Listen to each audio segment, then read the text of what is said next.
Он покрывает предпозвоночные.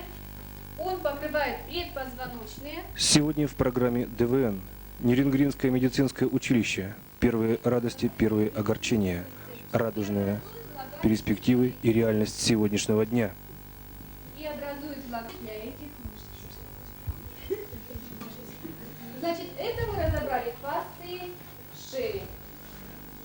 Так, значит, на следующем занятии мы разбираем фасции мышцы и фасции головы.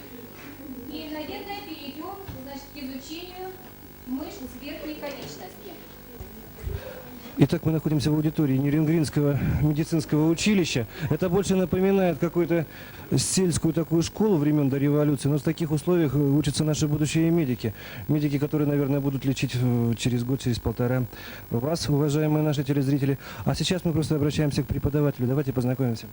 Куксина Наталья Алексеевна. Что это за занятие? По какой дисциплине? По анатомии и физиологии человека. Это поток занятий или группа такая? Это у нас вообще-то лекция для 3 групп медсестры.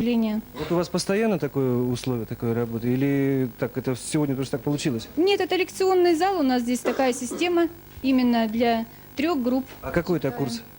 2-й. Второй курс, то Первый есть, год то есть они уже, учатся. они еще не выпускаются, да? Нет, это 1-й год, они после 10 класса, поэтому считается 2-й курс. Ну давайте мы с вашего разрешения спустимся к ребятам. Пожалуйста. Ведь, ну вот я сейчас просто спрошу, кто поближе сидит. Да, к дальней. Ну давайте начнем с ближних. Скажите, пожалуйста, вот вы не жалеете, что поступили в это училище? Нет, не жалею. Ну здесь же вот такие вот, в общем-то, условия, мягко говоря, не совсем нормальные для учебы. Ну, не знаю, нормальные условия. А вы считаете, что здесь можете получить полноценное такое медицинское образование, которое вам позволит нормально работать и в дальнейшем поступить в медицинскую вуз или в медицинскую академию? Ну, полноценное, может, не получим, но все-таки. А вот кто знает из учащихся, какая перспектива ждет вас? Вы будете заканчивать в стенах этого училища или что-то вам обещает город или республика? То есть у вас такой безысходный оптимизм у всех. Заканчиваем здесь, да? Нас не перевели бы вообще отсюда. А куда? Ну, новое здание. Предложите нашим городским властям, куда вы предлагаете перевести это училище? Ну, куда? Например, в городе, в центре города, в сторону больницы, больничного комплекса. По идее, там и морг, и все близко. В центре города там только, я знаю, одно помещение, которое на сегодняшний день пустое. Это комитет партии нашей, это 5-6 этаж горисполкома. Ну, не знаю. Никакой вентиляции, никаких у нас оснащений, Духота никаких и таблиц, смрад. ничего. Ну, вы же будущие медики должны стойко переносить все лишения. Что и больницы у нас такие. Ну что ж, ребята, нам остается только вот от лица всех телезрителей, которые смотрят сегодняшнюю нашу программу ДВН, она сегодня вечером пойдет у нас, просто сказать, чтобы вы вот в этих условиях оставались все-таки такими же веселыми, какие вы сейчас есть, и чтобы это ни в коем случае не отразилось на здоровье ваших будущих пациентов. Удачи вам, на 5 учитесь. Вот сегодня мы впервые, программа ДВН находится в стенах нашего училища. Это в старом городе, в школе номер 1 арендуют, или я не знаю, или им выделили это помещение. А вот сейчас мы будем беседовать с директором училища. Вы считаете, что вот эта затея, которая была с училищем в нашем городе, она материально не имела какое-то подтверждение? То есть нет базы, чисто я имею в виду учебной базы? Или это рано в нашем городе этим заниматься? Или просто некому в этом городе у нас заниматься? Вот кто-то же должен взять на себя организацию. Потому что в городе, ну, допустим, есть люди, которые согласны учиться и хотят учиться этой профессии, правильно? Есть люди, которые могут их научить этой профессии.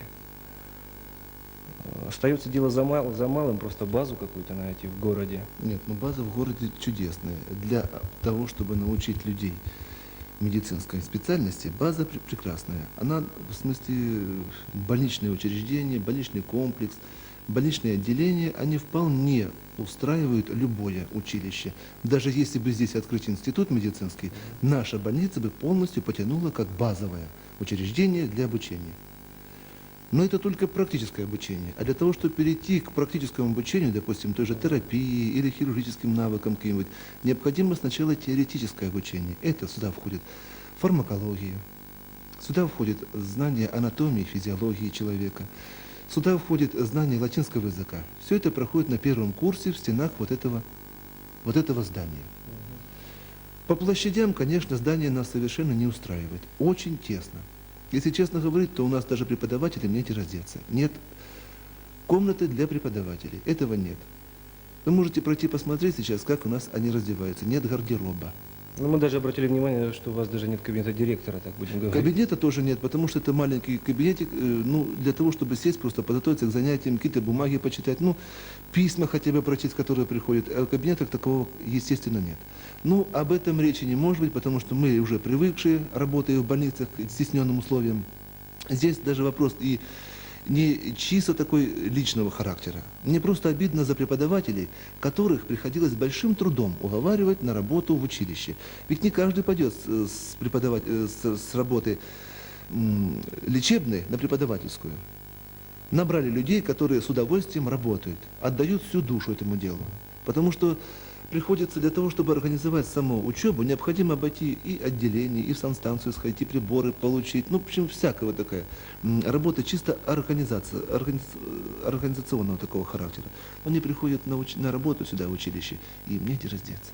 Александр Алексеевич, может, я сейчас задам немножко такие банальные вопросы. Дело в том, что информация о вашем училище в городе минимальная. Ни наша местная пресса, ни местное радио, да вот и телевидение тоже впервые у вас появилось. Просто начнем, может быть, с такой минимальной информации, то, что будет интересно нашим горожанам. Сколько у вас факультетов? С какого класса, с какого возраста могут к вам поступить люди? Какой специальности они у вас могут получить? В общем, поподробнее чуть-чуть вот об вашей структуре. В первый год, когда мы открылись, у нас было только одно отделение, это среднее специальное учебное заведение, поэтому у нас не факультеты, а отделение. Значит, это сестринское дело. То есть выпустим мы уже в этом году, весной, уже сестер для нашей городской больницы. Вот тут у вас ребята ходят, молодые люди. Это как? А это набор этого года уже.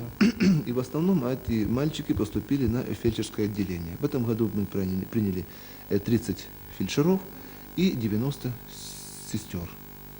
Конечно, у фельдшеров обучение на целый год почти больше, длиннее по срокам, у сестер короче.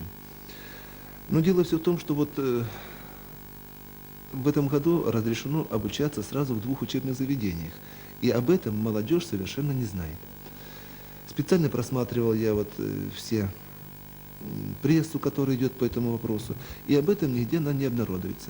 Значит, чтобы люди знали, что с этого года разрешено учиться в 2 учебных заведениях. Причем в одном заочно, естественно, а в одном на дневном отделении. И перезачитывать те предметы, чтобы не дублировать дважды изучение одних и тех же предметов. Вот такое допускается. И такие у нас студенты есть уже здесь. Ваши выпускники, где они будут работать? Это только Нерюнгринский район или они охватывают какой-то юг Якутии или, может, всю республику? Конечно, первые 2 выпуска, я думаю, что мы должны полностью обеспечить нашу больницу. То есть у нас большие потребности в нашем горздраве? Да, потребности велики. А наш горздрав способен принять такое количество сразу специалистов? Об этом разговор очень часто у нас шел с работниками отдела кадров больницы, и, естественно, они ждут и вполне всех устроят. Вот вы говорите, что никто специально не занимался помещением, найти помещение в городе. Но вот сейчас вы столкнулись с этой огромной проблемой. Здание старое, не приспособленное, оно рушится все. Какая-то перспектива есть или это дело, так дальше оно пойдет, оно просто может через год-два, оно просто у нас не будет училища в городе? Просто негде будет преподавать. Вполне возможно и такое. А если городские власти не займутся этим вопросом, вполне возможно и такое. У вас на входе написано, значит, медицинское училище Министерства здравоохранения Российской Федерации. То есть вы в структуре России, а не нашей республики. Почему? Якутская ССР. В Якутской ССР. И, значит, вот вся финансирование на себя взяла республика, да? Безусловно, Министерство здравоохранения Якутская Саха ССР. Вот какая-то перспектива есть у вас с помещением? Вы выберетесь когда-нибудь с промзоны или будет у вас там достойное училище, здание? В этом году были очень длительные разговоры, даже споры в Горано, чтобы полностью отдать всю школу сейчас на медицинское училище. Вас бы это устроило? Нас бы это вполне устроило. Но дело все в том, что школу так не закрыли. Школа работает в настоящее время, правда. Они хорошо работают в одну смену. Школа, я считаю, недогружена. Вот. И дирекция школы тоже не здорово сопротивляется такому мнению, что она действительно недогружена школа. Хотя в то же время попросили у них комнату для преподавателей. Нет. Чтобы мы, студенты, ходили не через вот этот убогий вход, а через школу, тоже вопрос не решается. И, естественно, настроение у девчонок, которые приходят на занятия, они очень часто об этом говорят. Потому что даже негде сделать гардероб, негде раздеть. Это учесть, что вот ваше училище готовит работников медицинской специальности, где изначально, я считаю, должен быть уже какой-то уют, комфорт, чистота, порядок. К этому должны приучаться. Естественно, потому что как я могу требовать от людей какого-то эстетического вида, чтобы они сидели в халатах, если они должны обувать в валенки и зимой, потому что температура в комнатах минусовая. Школа, когда отдавала это крыло здания, она прекрасно знала, в каких условиях мы будем здесь заниматься, потому что сами они практически здесь никогда не учились. Это крыло не всегда было пустовало. Ну что ж, мне остается добавить, что вот 6, по-моему, ноября, да, у вас это будет как юбилей уже считаться, училище? Ну, юбилей, не юбилей, но во всяком случае год мы уже прозанимались. Подведем итоги. Дальше торжественно примем студенты тех первокурсников, которые мы приняли сейчас, вручим им студенческие билеты. Тем более, что мы уже гордимся, что с этого года везде по средним учебным заведениям уже называются не учащиеся, как в ПТУ, а студенты. Ну что ж, я от лица телезрителей поздравляю вас с вашим юбилеем. Я думаю, программа ДВН найдет возможность появиться у вас на празднике и показать нашим горожанам, на что способны вот даже в таких вот условиях первые студенты-медики нашего города. А вам большое спасибо за вашу работу. Пожалуйста. Пройдет немного времени, и будущие Пироговы, Елизаровы, Федоровы, может быть, с улыбкой, а может быть, с грустью, вспомнят то училище, которое находилось в здании балкового типа в самый разгар нашей перестройки. Ну что ж, время покажет. Время, как говорится, все расставит на свои места.